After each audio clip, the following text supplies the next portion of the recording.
윤태곤의 뉴스사이다. 윤태곤 실장 어서 오십시오. 네, 안녕하세요. 이명박 전 대통령이 친필 입장문 페이스북에 올렸잖아요. 예, 그 자필로 쓴 걸 이제 사진을 찍어서 그 이미지를 그대로 올렸죠. 예.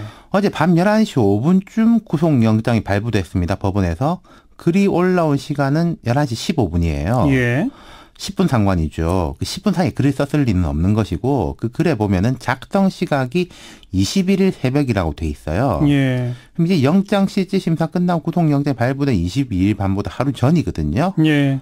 구속에 대비해서 미리 쓴 글이겠죠. 예, 예.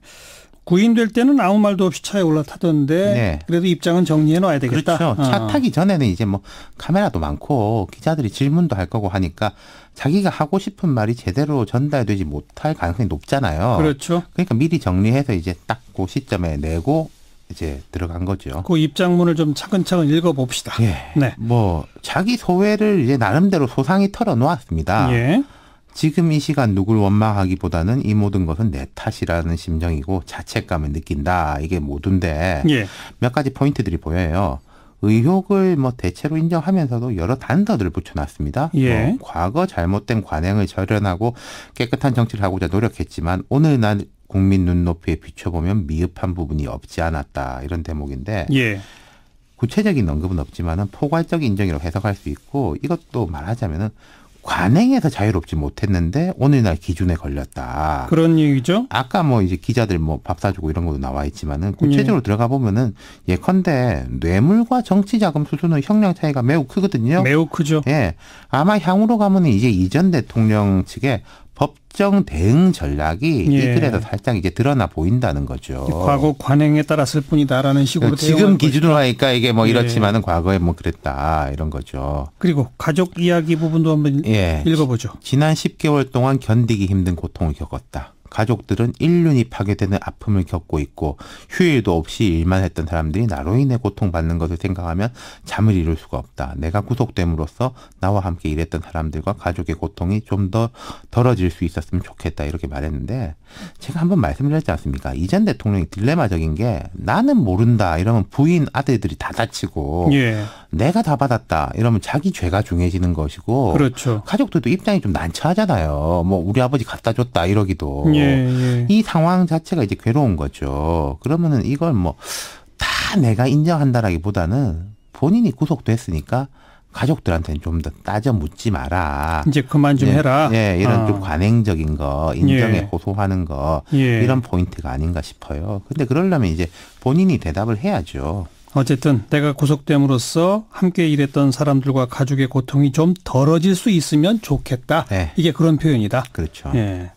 또 그다음 대목은요. 자, 뭐 재임 중 세계 대공황 이래 최대 금융 위기를 맞았지만은 대한민국은 세계에서 가장 모범적으로 위기를 극복했다. 이것하고 언젠가 참모습을 되찾고 할 말을 할 수 있으면 좋겠다. 이런 대목이 있습니다. 예. 이게 당시 서브프라임 모기지 사태 때 한국이 이제 빨리 위기를 극복한 거 이건 뭐 팩트입니다. 이런 큰 공을 세웠다 이런 그렇죠. 거죠. 예. 그러니까 뭐 시간이 지나면은 과는 과대로 있지만은 공은 공대로 평가받길 희망한다. 음흠. 본인 희망이죠. 이게 과거에도 보면 전두환 전 대통령 같은 사람도 최근 그 5.18 때문에 논란이 될 회고록에도 보면 그런 게 있어요. 항상 대통령 단임제, 단임제를 경제선장과 자기가 안정. 실천했다 이런 거죠. 88 올림픽 준비 예. 이런 공이 있다. 계속 예. 강조하거든요. 같은 맥락이라고 봐야 되는 거겠죠. 어쨌든 이제 종합적으로 쭉 본다면은 상당히 이제 좀 전략적인 것 같아요. 자, 포괄적인 유감은 있지만은 구체적인 인정이나 해명은 없고 정치 보복이라는 단어는 안 썼지만은 가족의 괴로움 등은 또 강조를 했고. 예. 그러니까 전에 말씀드렸지만은 이 전 대통령은 박근혜 전 대통령은 다를 겁니다, 분명히. 이 글에도 그런 게 드러나는 거예요. 박근혜 예. 전 대통령 뭐 모른다, 뭐 잘못했다, 뭐 이런 2마디, 3마디 정도 하고 들어갔지 않습니까? 그렇죠. 이분은 이제 박 전 대통령처럼 묵묵부답하진 않을 것이고 법정에서도 상당히 전략적으로 임할 겁니다. 이제 검찰에서 이제 자꾸 불러서 수사를 하겠죠. 하면은 뭐 인정 안 할 수가 없는 것에 대해 가지고는 과거의 관행이고 대가성이 없는 뭐 이제 정치 자금이다. 이런 식으로 이게 좀 상당 부분 인정하고 또 정말 불리할 것 같은 경우에는 뭐 또 대답을 안 한다든지 예, 예. 증거가 들어오지 않으면은 대답을 안 한다든지 이럴 수 있겠죠. 예. 이 글을 보고 저는 이게 이명박 전 대통령이나 그쪽에서 앞으로의 법정 공방을 대비해서 전략적으로 만들어낸 글이다라는 생각보다는 예. 이명박 전 대통령은 진짜 본인 스스로는 이렇게 생각하고 있겠구나. 그렇죠. 제가 말했을 때 논리에 대해서 본인은 그렇게 생각한 거죠. 뭐 과거에 이제 손에 뭐 피 묻히고 흙 안 묻힌 사람 다 어디 있냐. 지금 기준으로 보니까 이런 거지. 그리고 뭐 나 괴롭히면 됐지. 가족 괴롭히지만. 근데 그게 그 본심이 바로 전략인 거죠. 예. 아니 글쎄 이게 본심일 것 같은데. 네. 근데 다스가 내게 아니다라는 식으로 계속 거짓말한 이 부분은 참 이해가 안 돼요. 이재호 의원이 그런 말 하지 않습니까? 가족 기업이다. 이런 논리겠죠. 자, 예. 수고하셨어요. 감사합니다. 윤태권 실장이었습니다.